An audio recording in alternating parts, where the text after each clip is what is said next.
Welcome to today's Global Connections program. I'm Bill Miller. Today we're going to take a look at a very interesting book that focuses on the iconic anchor of ABC, Peter Jennings, and his life and his coverage of many international issues. My guest today is an expert, really a colleague of Peter Jennings when Peter was alive. Tom Osborne was assigned by ABC's Peter Jennings as a reporter, producer, and bureau chief to the United Nations, who covered the launch of Desert Storm and the Gulf War. And that was followed by his investigative reporting on the ethnic cleansing and genocide in Bosnia. Mr. Osborne has recently published his latest book, The Politics of War, My 10-Year Journey with Peter Jennings, which recounts his decade in the 1990s with the legendary ABC anchor. Mr. Osborne is also the founder and currently anchor of the podcast usworldreport.org. Tom Osborne, welcome to today's Global Connections program. Thank you, Bill. It's good to be with you. I appreciate you being with me. You've got an interesting book, and we're going to dive right into it. First off, let me ask you, I'm sure many of our viewers know who Peter Jennings was, but basically just a brief bio. Who was Peter Jennings, and then why did you decide to write this book? Well, Peter Jennings was one of the big three anchors that really was held forth for some 20 years. Peter was on the scene in '83, became the anchor of World News Tonight, and he was one of the big three with Dan Rather and Tom Brokaw. America watched the big three for many years and got their news right there, and that's where we really found out what was true and what was not true. It was certainly a different era when you had ABC, CBS, and NBC reporting the news, as opposed to what we've got today, which is such a hodgepodge, and so much of it's not news, it's not accurate, it's misinformation. But we're going to be talking about that. Tom, how did you wind up working with Peter Jennings? So what was it? Had you been at ABC, or how did that work? I was discovered by one of his aides, actually, who invited me to join Peter Jennings. They had observed my work and thought that it might work. And so I got picked up to be on his staff, and I worked directly with him for about a year. And then I got promoted to the United Nations, where I was made bureau chief and the launch of Desert Storm with Iraq. Tom, how was it that you wound up working at the United Nations, covering the United Nations, and how did you cover it in that period as opposed to how it's covered today? It certainly wasn't the United Nations of today that you were dealing with 30 some years ago. Well, it's like night and day, of course. Peter Jennings appointed me, or promoted me to the United Nations in 1990 at the start of the Gulf War, just at the beginning of Desert Storm. And of course, at that time, the Security Council was highly functioning and state capitals were in agreement. The guy was Saddam Hussein, of course, and we were searching for his weapons of mass destruction. And so the United Nations was really being supported by the entire world, at least the Western world. And even at a time, we had Russia cooperating when the Russian Federation collapsed and the veto disappeared. So it was a very unusual time, something that I don't think we'll see too many times. And of course, now that was back in 1990-91 with the first Gulf War. That was when Saddam had invaded Kuwait, as opposed to the invasion in 2003 of the United States invading Iraq all by itself. Those were two totally different wars, were they not? Yes, they were, actually. And of course, primarily during my coverage, Bosnia was the big issue. And that was a problem because both administrations, Bush and Clinton, had great hesitation. The Vietnam syndrome was in play, and they didn't want any part of really getting into a fighting war with Bosnia. And that's really where it was interesting in my coverage, because I was able to get some inside contacts within the Security Council, which told me about the doom and gloom and the potential betrayal of Bosnia. That brings to mind the Security Council.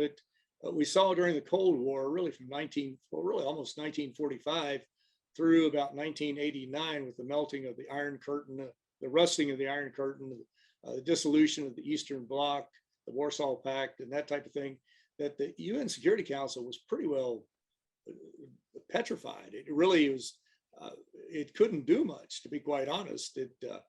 I think we had the Korean War that came out of that, or the Korean support from 50 to 53, but the Security Council was not very effective, but it did really start to blossom in the late 80s, early 90s.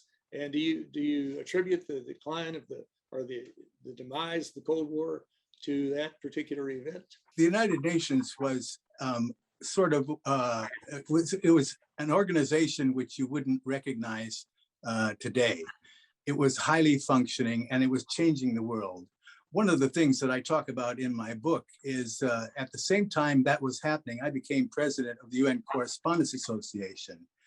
And I developed a great relationship with Ambassador Diego Arias, president of the Security Council, along with, you'll remember, the Bosnian ambassador, Mohammad Shakobe. He was a character. I'll talk about him in a second. But that was the combination that really kind of helped us report to Peter Jennings during a time when nobody was really listening and there was no chance that Bosnia was going to be saved. So he kept that in the media all the way up to Srebrenica when they had the terrible genocide there in 1995. Now, who was the other person you mentioned? Mohammad Shakobe, is that right? Yes, Mohammad Shakobe was the Bosnian ambassador to the United Nations. His father was very active in the government, but he was born in the United States, so he had dual citizenship. And it was very funny. The press really appreciated him for many reasons. I did, because he was vital to my reporting along with Ambassador Shakobe. But he was also a needle under Sir David Haney of the UK, because he talked to him like a New Yorker and not like a small, quiet Bosnian, which Haney expected.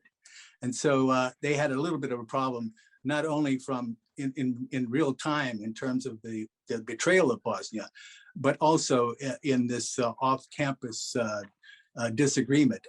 Haney used to call him the ambassador of Staten Island. Staten Island.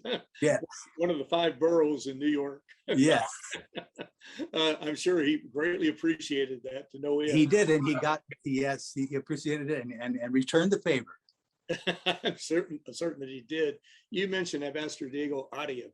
He has been a guest on this program. In fact, our viewers can go to shows about 2 years ago, I guess it was, that he was on there. He was quite a figure at the UN and was very instrumental in promoting a lot of the current thinking at the UN. He developed the Arias formula, did he not, at the Security Council? Yes, as a matter of fact, Bill, when I was president of the UN president of the United Nations Correspondents Association, the Security Council was holding closed-door hearings. And the subject of those hearings, like Bosnia, they had no idea of what was going on, how their fate was being decided. So I asked for an international press conference on the transparency in the Security Council. And it was very well supported by the Secretariat and Diego Arias, the president of the council. And as a result, there was some compromise, and the Arias formula was developed where council members would meet with those people they were discussing and actually discuss their fate. Which was extremely important. That's very important to bring all of the players into the discussion. You've got to have that. Or you're watching Global Connections Television, which is a privately funded, independently produced program. The opinions expressed on Global Connections are solely those of the moderator and his guest. We'd invite our viewers to go to our website at www.globalconnectionstelevision.com to view previous programs. Also, if you're involved with a PBS or community access television station, or perhaps an educational institution that has an intra-campus television hookup, or you just have a podcast, you have a computer, you like our shows, you would like to share them, please feel free to do so. Global Connections Television is provided at no cost as a public service to help us better understand international issues and how they impact our lives. Today, we're taking a look at an iconic news person, Peter Jennings, who was just a giant in the media arena for decades. And my guest knew him very well. Tom Osborne is a journalist who's covered the United Nations. He's covered major activities and conflicts that have occurred in various areas of the world, such as Iraq, in the Balkans, and in other places. But lately, he wrote a book called The Politics of War, My 10-Year Journey with Peter Jennings. Tom, the book, go back to Peter for a moment. We get off on. Yeah, we got, well, it's easy to get conflicts sidetracked. we could talk about and That's issues. all right. But Peter Jennings, he was Canadian, as I recall, but he became a naturalized American later in life. How did he view the whole field of journalism? How did he view the media? And what type of code of ethics did he have? A code that is sadly lacking for a large number of media people today. I'm glad you raised that, Bill, because the reason I wrote the book is really to anticipate the 20th anniversary, which is coming up in 2025. And during this period, I want to hold a series of lectures, which has started now in universities, to discuss exactly what you're saying. Peter Jennings was, yes, a Canadian, but he loved America. And he also had a copy of the Constitution in his pocket. And people didn't know whether he was liberal or conservative or Democrat or what. They just knew him as basically rising above the situation and getting down to the truth of the story. And that's one of the things that Peter insisted on. He was very upset with journalists who sort of rushed through the story and passed the survivors to get on the camera first. He really deplored that kind of journalism.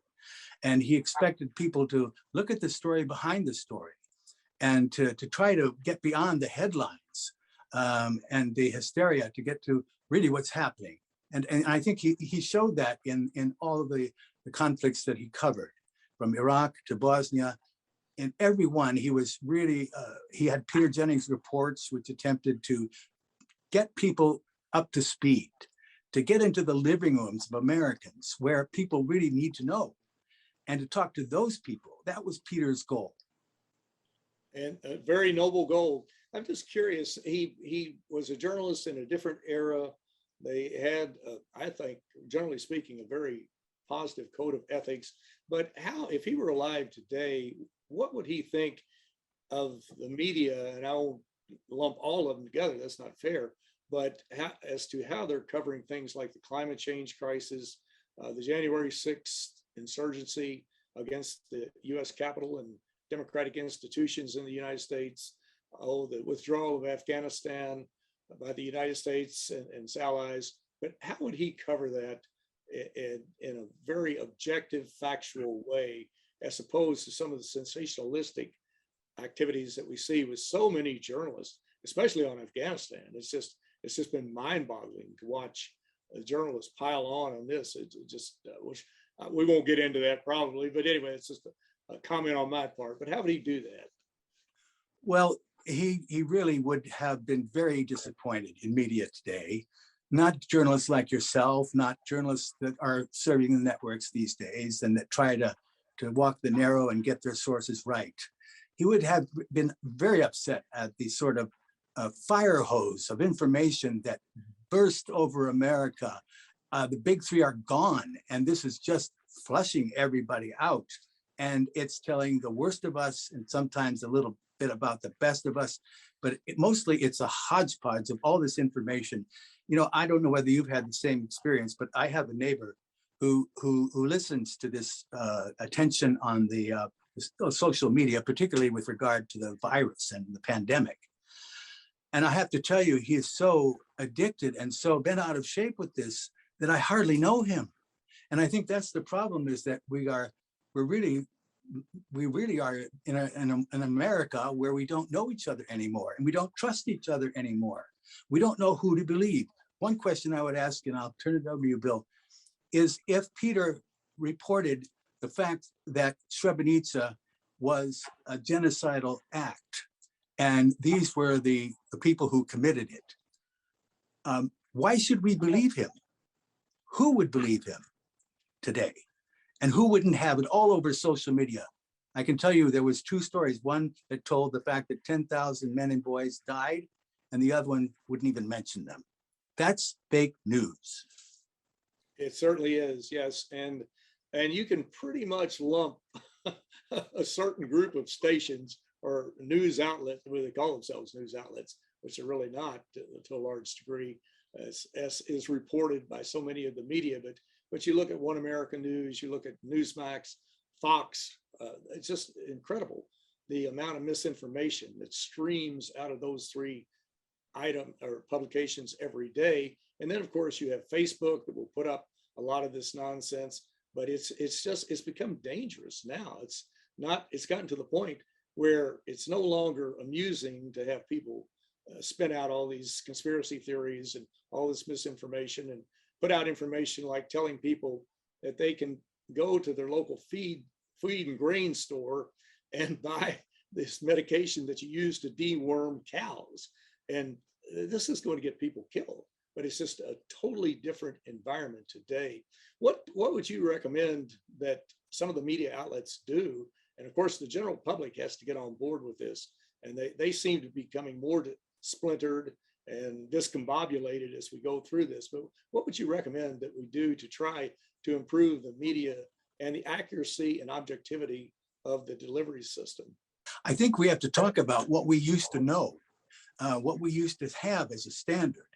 That's one of the reasons why I wrote this book and why I want to go on this lecture series, to remind people of what it was like to have a Peter Jennings, a John Chancellor, a Barbara Walters, you name it, Linda Ellerby. They're all very special, and yet people don't hear them. The problem is that people would not hear a story like Bosnia today because it wouldn't fit anywhere. It's too complicated. And that's where we lost each other. Somehow we've got to get back to telling people about the news in a way that educates them, brings them up to speed. And that's not easy. You got to do it, I guess, one station at a time, at least like you're doing, Bill, programs like you and others. I think that's the answer, really. That's the only answer we have, really. There's not going to be an overwhelming answer to the problem. It's not going to happen overnight. So it's going to be us. Mm-hmm. And not only, as I see it, and I may be wrong, correct me if I am, but it seems to me like there's a two-pronged approach. You got the media that really needs to focus on what it's doing.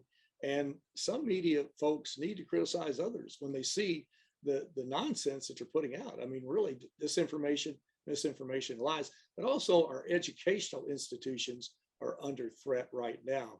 You've got a situation where you've got a lot of revisionists, ultra conservatives, who want to rewrite things such as slavery. They want to change the history books to say that Africans who were forced to come to this country to work free of charge and to be slaves were guest workers. That is just absolutely absurd to think of that, yet they're broaching it, and there are people, so-called respected educators, who are giving it play. This is just something that's just absolutely atrocious to my way of thinking, but we've got to work on both angles. Do we not? Absolutely. I mean, if you look at what we call the mainstream media today, and you've mentioned Fox and a few others, I hear them, advertising this this deworming thing that you're talking about. Yesterday, I heard it on at prime time hour. So I think we do have to start in the other media to criticize these people. We have to have a standard. We have to raise that standard and tell people what it was like.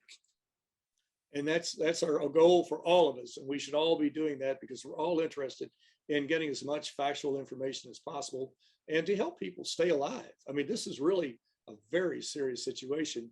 Well, Tom, we're down to our last few minutes.